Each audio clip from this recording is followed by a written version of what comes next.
So ముఖ్యమంత్రి రేవంత్ రెడ్డి కేటీఆర్ పై సంచలన comment చేశారు. ఎంతటి వారైనా ఊచలు లెక్క పెట్టాల్సిందేనంటారు ముఖ్యమంత్రి రేవంత్ రెడ్డి. గవర్నర్ నుంచి గ్రీన్ సిగ్నల్ రాగానే కేటీఆర్ మీద చర్యలు తప్పవంటున్నారు.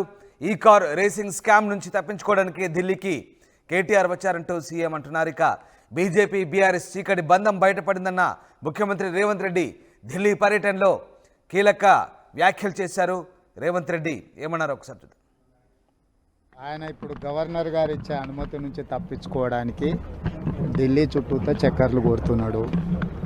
బీజేపీ బీఆర్ యొక్క చీకటి బంధం ఇప్పుడు బయటపడుతుంది.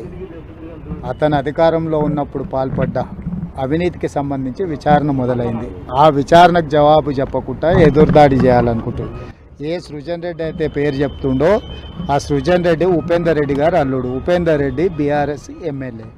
సేమ్ సృజన్ రెడ్డి కంపెనీకి బీఆర్ఎస్ గవర్నమెంట్లో వేల కోట్ల రూపాయల వర్క్ ఇచ్చిన ఆన్ రికార్డ్ అక్కడ ఉంది.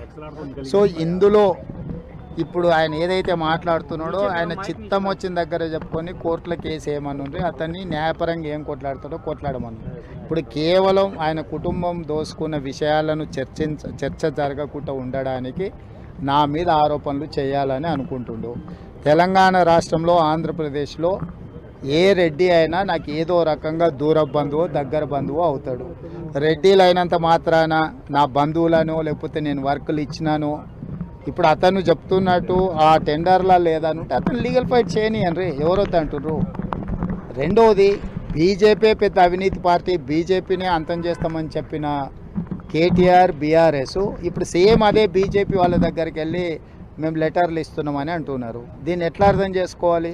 లేకపోతే నేను వర్కులు ఇచ్చినాను ఇప్పుడు అతను చెప్తున్నట్టు ఆ టెండర్లా లేదనుంటే అతను లీగల్ ఫైట్ చేయనియన్రి, ఎవరైతే అంటుర్రు. రెండవది బీజేపీ పెద్ద అవినీతి పార్టీ, బీజేపీని అంతం చేస్తామని చెప్పిన కేటీఆర్ బీఆర్ఎస్ ఇప్పుడు సేమ్ అదే బీజేపీ వాళ్ళ దగ్గరికి వెళ్ళి మేము లెటర్లు ఇస్తున్నామని అంటున్నారు. దీన్ని ఎట్లా అర్థం చేసుకోవాలి? మహారాష్ట్రలో ఇప్పుడు ఎవరిని గెలిపించాలనో ఎవరిని ఓడించాలనో చెప్పట్లేదు. గెలిపించేది చెప్పకపోయినా ఓడించేటోళ్ళ గురించి మాట్లాడాలి కదా. అదే కదా, 6 గ్యారెంటీలు మీరు అమలు చేయలేదు, కాంగ్రెస్ కోటేయొద్దు అంటున్నాడు. అంటే ఎవరికి వేయాలి? మోడీకి ఏమనే కదా. ఇప్పుడు మొదట్లో వాళ్ళు అధికారం కోల్పోయినారు, రెండవసారి డిపాజిట్లు కోల్పోయినారు, మూడవసారి మెదడు కూడా కోల్పోయినారు. దీంతో వాళ్ళకు ఉన్న మెదడు కూడా కోల్పోయిన పరిస్థితులు ఉన్నాయి. వాళ్ళని చూసి జాలిపడడం తప్ప వాళ్ళ గురించి ఇంకా మనం చర్చించుకోవడం వల్ల పెద్ద ప్రయోజనం లేదు.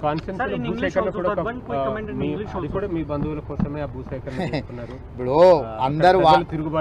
అందరూ వాళ్ళలాగానే ఉంటారని అనుకుంటున్నారు. తిరుగుబాటు ఉందా, కుట్ర ఉందా, కుట్ర వెనకాల ఎవరు ఉన్నారు, అధికారుల మీద దాడులు చేసింది ఎవరు? 10 సంవత్సరాలు ప్రభుత్వాన్ని నడిపిన వాళ్ళు అధికారుల మీద దాడి చేస్తే, పోలీస్ సిబ్బంది మీద, కలెక్టర్ల మీద దాడి చేస్తే ఖండించాల్సింది పోయి దాన్ని సమర్థిస్తాం, వాళ్ళకి అండగా నిలబడతాం అంటేనే వాళ్ళకి రాష్ట్రం పట్ల, రాష్ట్ర అభివృద్ధి పట్ల ఎలాంటి ఆలోచన ఉందో దాన్ని బట్టి మనం అర్థం చేసుకోవచ్చు. ఈరోజు కలెక్టర్ల మీద లేకపోతే ఇతర పోలీస్ అధికారుల మీద దాడిని ఎవరైనా ప్రభుత్వంలో ఉన్నోళ్ళు కానీ ప్రజాప్రతినిధులు కానీ ఎవరైనా సమర్థిస్తారా? మీడియా మిత్రులుగా మీరు సమర్థిస్తారా? ఇవాళ భూసేకరణ చేయాలన్నా వద్దా అనేది ఒక అంశం. భూసేకరణ విషయంలో బీఆర్ఎస్కి ఏం అభిప్రాయం ఉన్నా వాళ్ళు చెప్పొచ్చు.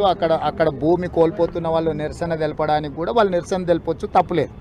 కానీ అధికారుల మీద పాశవికంగా దాడి చేసి వాళ్ళని చంపాలనే ప్రయత్నం చేయడాన్ని ఏ రకంగా బీఆర్ఎస్ సమర్థించుకుంటుంది?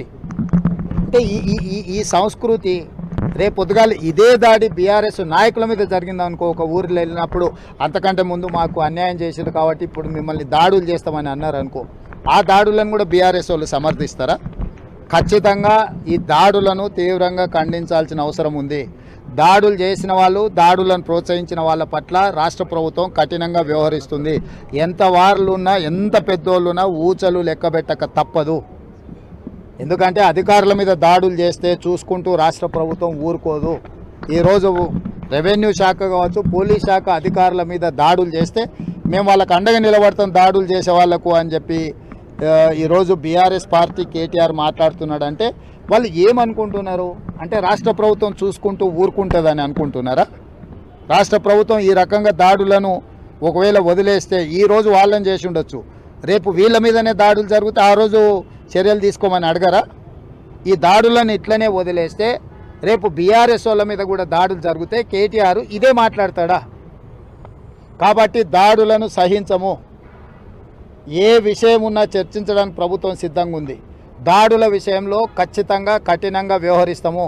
ప్రత్యక్షంగా దాడులు చేసిన వాళ్ళను, దాడులను ప్రోత్సహించిన వాళ్ళను, ప్రోత్సహించే వాళ్ళ వెనకాల అండగా నిలబడ్డ వాళ్ళను అందరి సంగతి రాష్ట్ర ప్రభుత్వం తెలుస్తుంది. ఆయన ఇప్పుడు గవర్నర్ గారు ఇచ్చారు.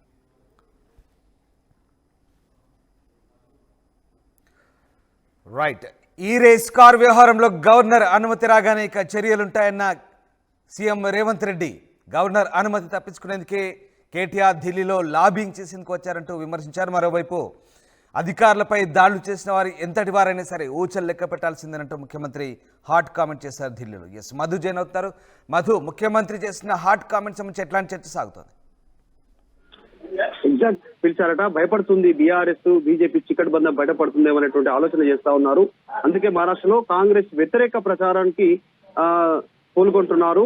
అయితే ఈ కేసుకు సంబంధించినటువంటి విషయంలో ఏదైతే కేంద్ర మంత్రికి ఫిర్యాదు చేస్తా ఉన్నారో, సృజన్ కు బీఆర్ఎస్ హయాంలోనే 1000 కోట్ల పనులు అప్పచెప్పారు. 10 ఏళ్ల తర్వాత ఇలాంటి స్టేట్మెంట్ చేస్తా ఉన్నారు. నా బంధువైనంత మాత్రం నేను అక్రమంగా ఎందుకు కాంట్రాక్టులు అప్పచెప్తాను అనేటువంటి మాట మాట్లాడుతున్నాయి. తర్వాత ఆయన అనేక అంశాలను ఆయన మెన్షన్ చేశారు. ఎట్టి పరిస్థితుల్లో కూడా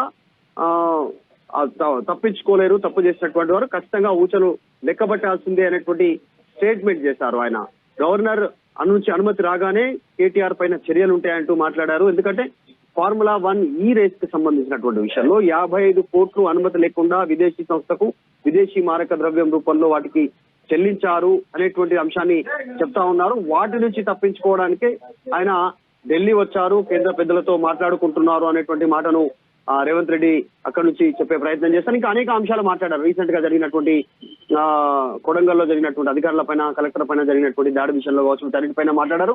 ముఖ్యంగా కేటీఆర్ విషయంలో త్వరలోనే ఫార్ములా 1 ఈ రేస్ కి సంబంధించిన విషయంలో జరిగినటువంటి అవకతవకల పైన చర్యలు తీసుకొని విచారణ చేసిన తర్వాత చట్టపరమైనటువంటి చర్యలు ఉంటాయనేటువంటి స్టేట్మెంట్ చేస్తారు. ఇప్పటికే మనం చూసాం, ఏసీబీ అనుమతి కోరింది, గవర్నర్ అనుమతి కోరింది. గవర్నర్ కి దీని టైం పీరియడ్ 3 నెలల వ్యవధి లోపల ఆయన ఎప్పుడైనా నిర్ణయం తీసుకునే అవకాశం ఉంటుంది. తర్వాత ఇంకొక నెల ఎక్స్టెండెడ్ 1 మంత్ పీరియడ్, ఇంకొక 1 మంత్ ఎక్స్ట్రా యాడ్ అవుతుంది. మొత్తం 4 నెలల వ్యవధి లోపల గవర్నర్ ఎప్పుడైనా తీసుకోవచ్చు. మరి కేంద్రంలో నిజంగానే కేటీఆర్ పైరవి చేయడానికి వెళ్లారా అనేటువంటి ఒక అనుమానాన్ని కాంగ్రెస్ అయితే వ్యక్తపరుస్తా ఉంది. చూడాలి గవర్నర్ ఎలాంటి నిర్ణయం తీసుకుంటారో, దీనికి సంబంధించినటువంటి ఎలాంటి మూవ్మెంట్ ఉంటుందో చూడాలి. త్వరలోనే కేటీఆర్ పైన చర్యలు ఉంటాయనేటువంటిది ఫస్ట్ టైం ఢిల్లీ వేదికగా డైరెక్ట్ గా ముఖ్యమంత్రి రేవంత్ రెడ్డి చెప్పడం పైన ప్రస్తుతం రాజకీయ వర్గాల్లో కలకలం రేగుతా ఉంది.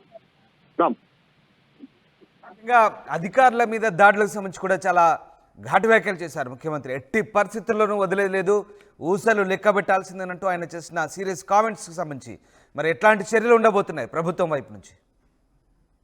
కొడంగల్లో ఫార్మా సిటీకి సంబంధించినటువంటి విషయంలో అక్కడ ఏర్పాటు చేయబోయేటువంటి ఫార్మా సంబంధించినటువంటి రంగాలతో దాదాపు 10,000 మందికి ఉపాధి లభిస్తుంది అనేటువంటిది ప్రభుత్వం చెప్తా ఉంది. అక్కడ ప్రజలతో మాట్లాడడానికి, భూసేకరణకు సంబంధించిన వారిని నచ్చజెప్పడానికి వెళ్ళినటువంటి అధికార యంత్రాంగం పైన, ముఖ్యంగా కలెక్టర్ పైన కానీ, ఎంఆర్ఓ పైన కానీ, ప్రభుత్వ అధికారుల పైన, పోలీసు సిబ్బంది పైన, అక్కడ ఉన్నటువంటి స్థానికులు, రైతులు దాడి చేసినటువంటి సిచ్యువేషన్ మనం చూసాం. చాలా మొట్టమొదటిసారిగా దాదాపు ఇన్ని సంవత్సరాల వ్యవధిలో ఫస్ట్ టైం ఇలాంటి దాడి జరిగింది. ఈ దాడికి సంబంధించినటువంటి విషయంలో ఆయన ప్రభుత్వం చూస్తూ ఊరుకోదు, చాలా కఠినంగా వ్యవహరిస్తుందని చెప్పారు. ఎంతటి పెద్దలున్నా శిక్షిస్తామని చెప్పారు. దాని వెనకాల ఇప్పుడు కనపడుతున్న వాళ్ళు కొంతమంది ఉన్నారు, దాన్ని చేపించినటువంటి వెనకాల ఎవరున్నారో వారిపైన ఖచ్చితంగా యాక్షన్ తీసుకుంటామని చెప్పారు.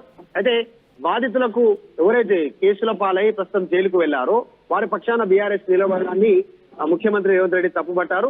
దాడి చేసినటువంటి వారిని మీరు పరామర్శిస్తామంటున్నారు, వారి వెంట వారి పక్కన నిలబడతామంటున్నారు. రేపు ఫ్యూచర్ లో ఒకవేళ నిజంగానే బీఆర్ఎస్ నేతల పైన దాడి జరిగితే అలాగే మాట్లాడతారా?